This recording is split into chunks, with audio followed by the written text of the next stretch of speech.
أعوذ بالله من الشيطان الرجيم بسم الله الرحمن الرحيم بسم اللہ الرحمن الرحیم۔ السلام علیکم ناظرین کرام، آپ کے سامنے اس کے قبل کی قسط میں جو بات ہوئی وہ یہ تھی کہ بنی خزاعہ کے جو لوگوں کا قتل ہوا، یعنی جس کی وجہ سے صلح حدیبیہ کا معاہدہ ٹوٹا، اور صلح حدیبیہ کا معاہدہ جب ٹوٹ گیا تو اب رسول اکرم صلی اللہ علیہ وسلم کو اس بات کا حق حاصل ہو گیا کہ معاہدہ شکنی کرنے والوں کو سزا دی جائے، اور اس معاہدہ شکنی کرنے والوں کو سزا دینے کے لیے اور بنی خزاعہ کی التجا پر ان کا ساتھ دینے کے لیے اور ان کے مقتولین کا خون بہا لینے کے لیے آپ مدینے سے مکے کے لیے روانہ ہونے کے لیے تیار ہو گئے، اور ایک اعلان ہو گیا کہ اب ہم مکے کے اوپر چڑھائی کرنے کے لیے جا رہے ہیں، یعنی معاہدہ ٹوٹ چکا ہے اور بنی خزاعہ کے مقتولین کا خون بہا بھی لینا ہے، اور انہیں سبق بھی سکھانا ہے کہ معاہدہ شکنی کا کیا سبق انہیں ملنا چاہیے۔ تو اس غرض سے آپ نے اعلان کر دیا، لیکن رسول اکرم صلی اللہ علیہ وآلہ وسلم نے یہ چاہا کہ اس کی خبر کسی کو نہ ہو، اور یکایک ہم وہاں پر جو ہے پہنچ جائیں مکے میں، تاکہ مکے والے بھی دیکھ کر حیرت میں رہ جائیں اور جو انہوں نے معاہدہ شکنی کی ہے اس کی انہیں سزا دی جا سکے۔ تو یہ چاہ رہے تھے رسول اکرم صلی اللہ علیہ وسلم کے اس کی خبر کسی کو نہ ہو، لیکن اپنے میں ہی کچھ لوگ ایسے تھے، یعنی کہ جو کہ سمجھیے بدر کے بڑے خاص وہ اس میں صحابیوں میں سے ایک تھے، اور جن کا نام خطیب تاریخ نے بتایا ہے، تو خاطب تاریخ نے بتایا ہے، انہوں نے وہ ایک کنیز کو اپنے ساتھ ملا لیا۔ وہ کنیز بھی کون تھی؟ وہ ابو لہب کی لونڈی تھی۔ اسے اپنے ساتھ لینے کے بعد اس کے ہاتھ ایک خط دیا اور خفیہ طور پر اسے جانے کے لیے کہا کہ تم اس طریقے سے جاؤ مکے میں کہ کسی کو اس بات کی خبر نہ ہونے پائے، اور نامعلوم راستوں سے ہوتے ہوئے تم جانا، اس لیے کہ شاہراہوں سے ہو کے جاؤ گی تو لوگوں کو کی نظر پڑے گی اور تم پکڑی جاؤ گی۔ اسے اچھی طرح سمجھا دیا، اور یہ خفیہ خط اسے دے دیا کہ یہ کسی بھی صورت سے تم ابو سفیان تک پہنچا دو۔ یہ جو لونڈی تھی ابو لہب کی، جس کا نام سارہ بتایا جاتا ہے، وہ بہت تیز، بہت چالاک تھی، اور اس نے جو ہے وہ خط کو اپنے پاس خفیہ طور پر رکھا اور لے کر روانہ ہو گئی، اور نامعلوم راستوں سے نکلنا چاہ رہی تھی۔ ادھر رسول اکرم صلی اللہ علیہ وسلم نے ہر طرف جو ہے پہرے بھی بٹھا دیے تھے، اور اس میں بھی جو حارثہ بن نعمان کی قیادت میں ایک پورا گروپ بنا کر اسے جو ہے پہرے پر لگا دیا تھا کہ کوئی جو ہے وہ خط لے کر کے یا کوئی انفارمیشن لے کر کے یہاں سے مکے کی طرف نہ جا سکے، کیونکہ ہم لوگوں کی روانگی مکے کی طرف ہونے والی ہے، اس کی خبر مکے میں پہلے سے نہ پہنچ سکے۔ اب جب یہ سارا جو ہے یہ خط لے کر جاتی ہے خفیہ طور پر، تو اس کی اطلاع رسول اکرم صلی اللہ علیہ وسلم کو خدا کی طرف سے یہ پیغام آتا ہے کہ اس طریقے سے ایک عورت، ایک کنیز ایک خط لے کر جا رہی ہے، تم اسے روکو۔ جب یہ پیغام آپ کو میسر ہوتا ہے، آپ کو یہ معلومات حاصل ہو جاتی ہے، آپ نے فوراً حضرت علی علیہ السلام کو بلایا اور کہا کہ حضرت علی، تم اور اپنے ساتھ تم مقداد کو لے لو، اور اس کے بعد کچھ تاریخیں بتاتی ہیں کہ زبیر بھی ان کے ساتھ تھے۔ یہ تینوں حضرات وہاں سے نکلتے ہیں اور اس کی تلاش میں رسول اکرم کا صلی اللہ علیہ وسلم کا یہ حکم تھا کہ اس خط کو برآمد کیا جائے جو خفیہ خط یہاں سے جا رہا ہے، کیونکہ رسول کو خدا کی طرف سے یہ معلومات حاصل ہو گئی تھی اور اس وجہ سے یہ لوگ نکلتے ہیں۔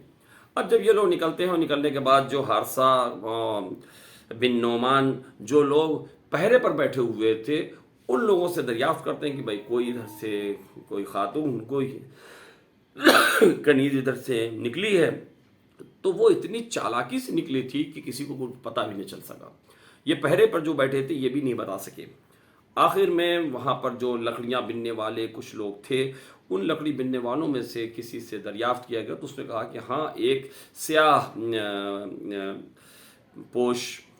وہ کنیز ادھر سے جاتی ہوئی گزری ہے اور وہ نامعلوم راستے جو راستہ جو تھا وہ بتایا کہ اس طرف سے ہوتے ہوئے گئی ہوئی ہے۔ فوراً انہوں نے تعاقب کیا، یہ لوگ اس کے پیچھے گئے اور یہاں تک کہ اسے پکڑ لیا۔ پکڑنے کے بعد جب اس سے کہا گیا کہ تم جو خط لے کر جا رہی ہو ہمیں معلوم چل گیا کہ تم خط لے کر جا رہی ہو، اسے برآمد کرو، اسے نکالو، اسے دو، تو وہ صاف انکار کرنے لگے، ہمارے پاس کسی طریقے کا کوئی خط نہیں ہے۔ بہت زیادہ اس کے اوپر جب دباؤ ڈالا گیا، پریشر بنایا گیا، اس کے باوجود وہ اس بات کو قبول کرنے کے لیے تیار نہیں تھی کہ ہم کوئی خط لے کر یہاں سے جا رہے ہیں۔ بالآخر حضرت علی علیہ السلام کو سامنے آنا پڑا اور اس کے بعد جب آپ نے اس کو ایک بار اس طریقے سے ڈانٹا کہ تم کیا سمجھتی ہو کہ وہ خط ہم برآمد نہیں کر سکتے، خط ہم برآمد کر لیں گے۔ جب اسے جب مولا علی کا اس نے دیکھا کہ تیور بدلا ہوا ہے تو اس نے اپنے بالوں کے جوڑے کے اندر جو خط چھپا کے رکھے ہوئے تھی وہ خط اس نے نکال کر دے دیا۔ اب جب یہ خط مل گیا تو آپ لوگ اس کنیز کو لے کر کے رسول اکرم صلی اللہ علیہ وآلہ وسلم کی خدمت میں وہ خط برآمد کر کے اور اس کنیز کو لے کر آتے ہیں۔ جیسے ہی رسول اکرم صلی اللہ علیہ وسلم کو یہ خط ملا اور یہ کنیز آئی ان کے پاس، فوراً خاطب کو بلایا اور بلانے کے بعد اس سے پوچھا کہ تم نے اسے جو ہے مکے والوں کو یہ خفیہ جانکاری بھیجی ہے؟ تو پہلے تو اس نے انکار کیا کہ ہمیں خدا اور رسول پر ایمان ہے، ہم ایماندار ہیں اور اسلام پر ہم جان چھڑکنے کے لیے تیار ہیں، ہم نے ایسا نہیں کیا۔ ہاں یہ الگ بات ہے کیونکہ خط بھی برآمد ہو چکا تھا اور وہ کنیز بھی سامنے کھڑی ہوئی تھی، اس لیے وہ اپنی سچائی سے مکر نہیں سکا اور اس نے پھر بہانہ تلاش کیا کہ وہاں ہمارے جو ہیں کچھ لوگ رہتے ہیں اور ہم یہاں پر رہتے ہیں، ان کو کسی طریقے کی کوئی مدد اگر درکار ہے تو پھر ان کو کیسے مل سکتی ہے مدد؟ چونکہ میں یہاں ہوں، میں نے یہ چاہا کہ ہم مکے والوں پر کوئی ایسا احسان کر دیں تاکہ جب بھی ہمارے خاندان والوں کو کسی طریقے کی کوئی مدد درکار ہو تو وہ اس کی مدد کرنے کے لیے تیار ہو جائیں۔ یہ بہانہ جو ہے اس نے کیا، لیکن یہ جرم اتنا بڑا جرم تھا کہ سوائے قتل کے اس کی کوئی سزا نہیں تھی۔ یہاں تک کہ حضرت عمر بن خطاب آگے بڑھتے ہیں اور آگے بڑھنے کے بعد رسول خدا صلی اللہ علیہ وسلم کہتے ہیں یا رسول اللہ آپ اجازت دیے تو میں اس کا سر تن سے قلم کر دوں، کیونکہ اس کی سزا ایسی ہے کہ اس کی سزا سر سے تن کا جدا کرنا ہی ہے۔ رسول اکرم صلی اللہ علیہ وسلم کا نہیں، کوئی ضرورت نہیں ہے، اور ہم اسے اتنی سزا بس دیتے ہیں کہ اسے مسجد کے باہر نکال دیا جائے۔ یہ کہنا تھا کہ تمام صحابہ کرام نے اس کو بے دردی کے ساتھ مسجد سے باہر نکالنا، دھکا دے کر نکالنے لگے۔ جب دھکا دے کر نکالنے لگے تو اس نے بڑی حسرت سے رسول اکرم صلی اللہ علیہ وسلم کی طرف دیکھا، اور یہ رحمت للعالمین ہیں، ان کا دل فوراً پسیج جاتا ہے، اور اس کے بعد یہاں تک کہ انہوں نے منع کیا کہ نہیں ٹھیک ہے اب اس کو مسجد سے بھی مت نکالو۔ جب اس نے حسرت سے دیکھا اور رسول کی طرف کہ ہمیں جو ہے اس بے عزتی کے ساتھ نکالا جا رہا ہے تو رسول اکرم صلی اللہ علیہ وسلم نے سب معاف کر دیا اور کہا کہ بھائی ٹھیک ہے ہم تمہیں معاف کرتے ہیں، مسجد سے بھی تمہیں نہیں نکالتے ہیں، لیکن آئندہ اس طریقے کا کوئی کام مت کرنا کہ جس سے تمہارے خلاف کوئی کارروائی کی جائے۔ تو اس نے وعدہ کیا اور اس طریقے سے وہ معاملہ ختم ہوا۔ لیکن اب یہ تو تھا، عزم تو مسلمانوں میں تھا کہ مکے کے لیے روانہ ہونا ہے، مکے کے لیے جانا ہے رسول اکرم صلی اللہ علیہ وسلم کے ساتھ اور فاتح طور پر جانا، کیونکہ جتنی تمام جنگیں تھیں سب میں جو ہے مسلمانوں کو فتح حاصل ہوئی، اور اس کے بعد یہ معاہدہ شکنی کا انہیں سبق سکھانے کے لیے فاتح کے طور پر، فاتح مکہ کے طور پر یہ لوگ نکلتے ہیں، اور رسول اکرم صلی اللہ علیہ وسلم 10,000 مسلمانوں کو لے کر یہاں سے نکلتے ہیں۔ اور اس کے بعد الگ الگ جو ہے وہ تاریخ جو ہے وہ الگ بتاتی ہے۔ ایک تاریخ تو یہ بتاتی ہے کہ چہارشنبے کے دن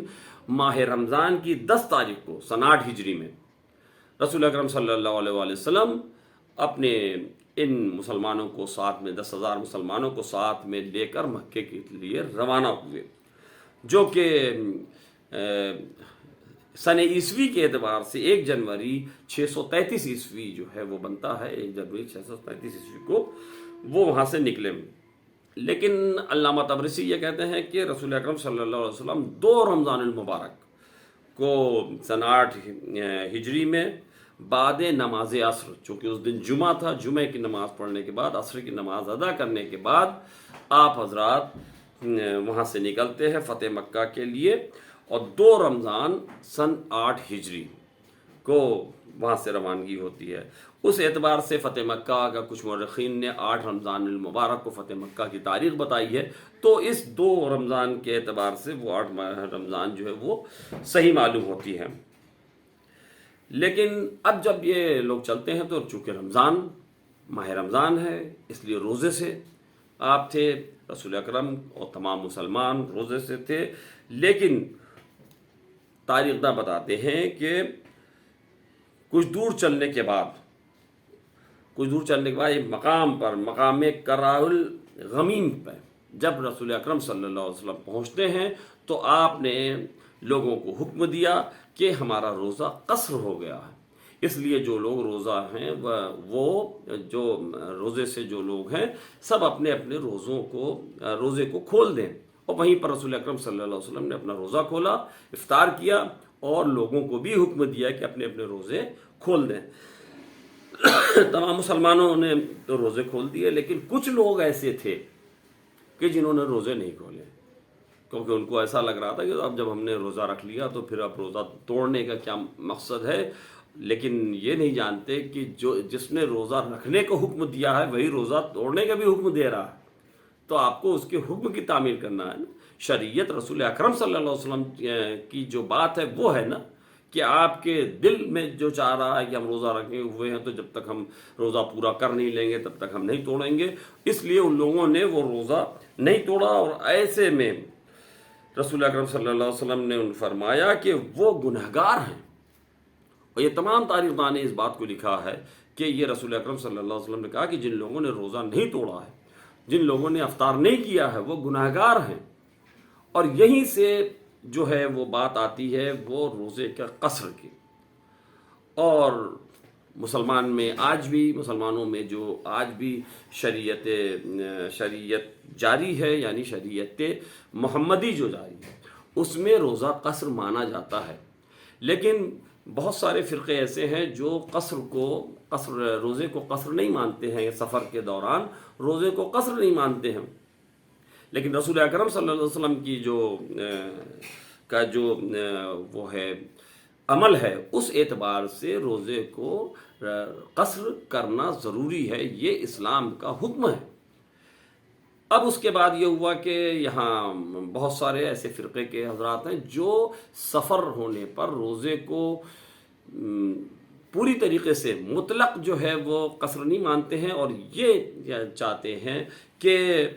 چاہے تو رکھ سکتے ہیں روزہ، چاہے تو نہ رکھیں، دونوں جو ہیں آپشن ان کے سامنے ہیں۔ لیکن ایسا رسول اکرم صلی اللہ علیہ وسلم کی شریعت میں نہیں ہے۔ ان کے اعتبار سے اگر آپ نے سفر اختیار کیا ہے تو ایک مقرر وہ دوری ہے، اس دوری کو طے کرنے کے بعد، اس مسافت کو طے کرنے کے بعد آپ پر روزہ قصر ہو جاتا ہے، اور آپ کو اپنے روزے کو قصر کرنا پڑتا ہے۔ یہ رسول اکرم صلی اللہ علیہ وسلم کے، اور اسی اس میں جو ہے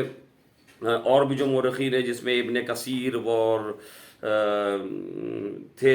انہوں نے پہلے تو اتنا لکھا کہ عصفان اور انج کے درمیان مقام قدیہ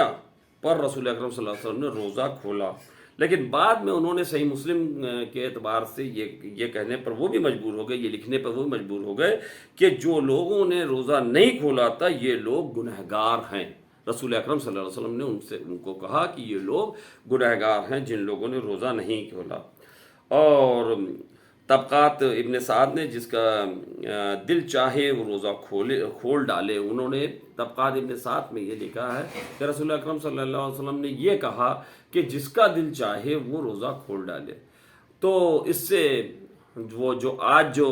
لوگ یہ مانتے ہیں کہ جو چاہے روزہ رکھنا چاہے رکھے اور جو روزہ نہیں رکھنا چاہے وہ نہیں رکھے، اس کا جواز ملتا ہے. لیکن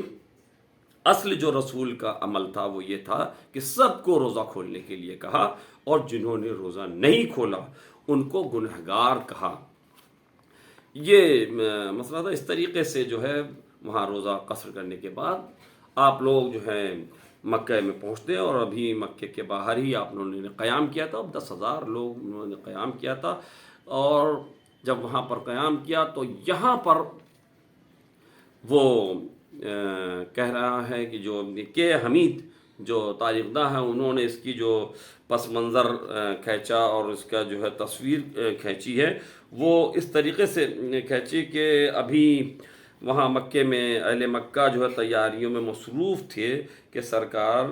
10,000 فوج کے ساتھ مکے کے قریب پہنچ کے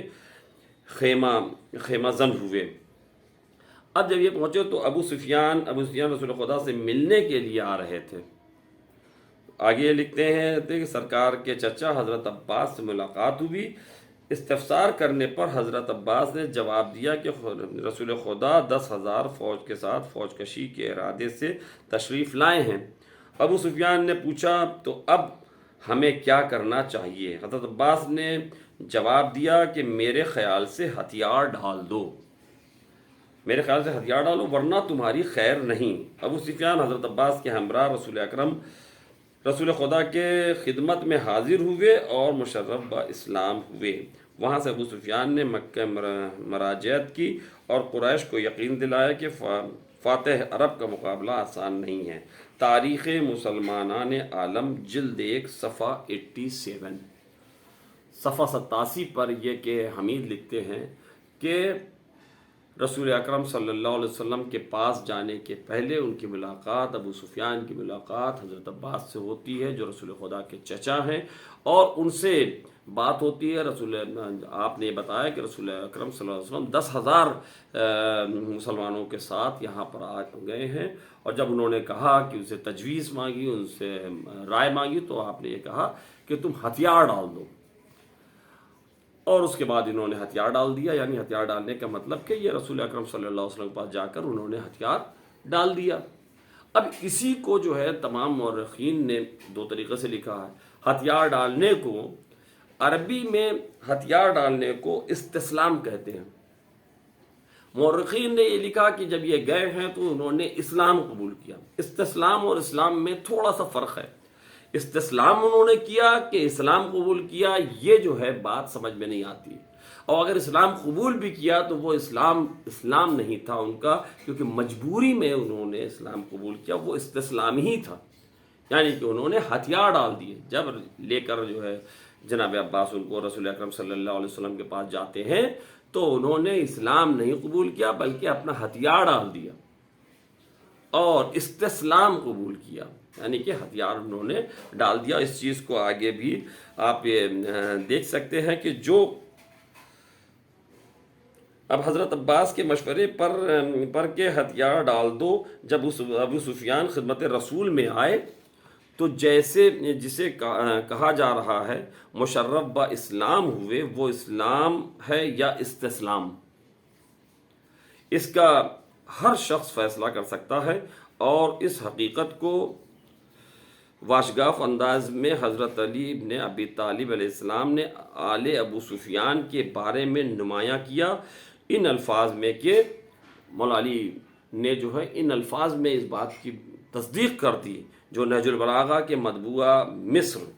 جلد 2 صفحہ 17 پہ لکھا ہوا ہے کہ آپ نے کہا کہ انہوں نے اسلام قبول نہیں کیا تھا بلکہ استسلام اختیار کیا تھا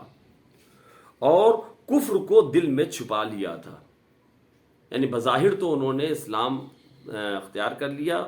لیکن وہ اسلام نہیں تھا، وہ استسلام تھا، اور کفر ان کے دل میں ابھی بھی چھپا ہوا تھا۔ دوسرے مورخین نے بھی ابو سفیان کے مسلمان ہونے کے جناب عباس کی تحریک کا نتیجہ بتایا، اور یہ کہ وہی رسول کے پاس لائے اور اس کی سفارش کی۔ طبقات ابن سعد جلد 2 صفحہ 135 میں یہ،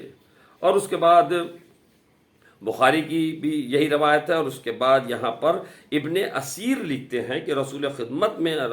کی خدمت میں آنے کے بعد بھی وہ آپ کی رسالت کی گواہی پر تیار نہ تھے۔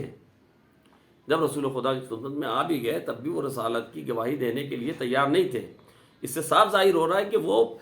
اسلام قبول نہیں کر رہے تھے، بلکہ استسلام ہی کیا تھا، صرف ہتھیار ہی ڈالا تھا۔ ابن اسیر لکھتے ہیں کہ رسول کی خدمت میں آنے کے بعد بھی وہ آپ کی رسالت کی گواہی پر تیار نہ تھے، مگر جناب عباس کے متنبہ کرنے پر کہ گواہی نہ دو گے تو پھر جان کی خیر نہیں۔ مجبوراً حضرت کی رسالت کی گواہی بھی دی۔ کامل جلد 2 طبع بیروت 1385 ہجری 1965 عیسوی صفحہ 245۔ اب آپ نے دیکھا کہ انہوں نے قبول تو کر لیا، لیکن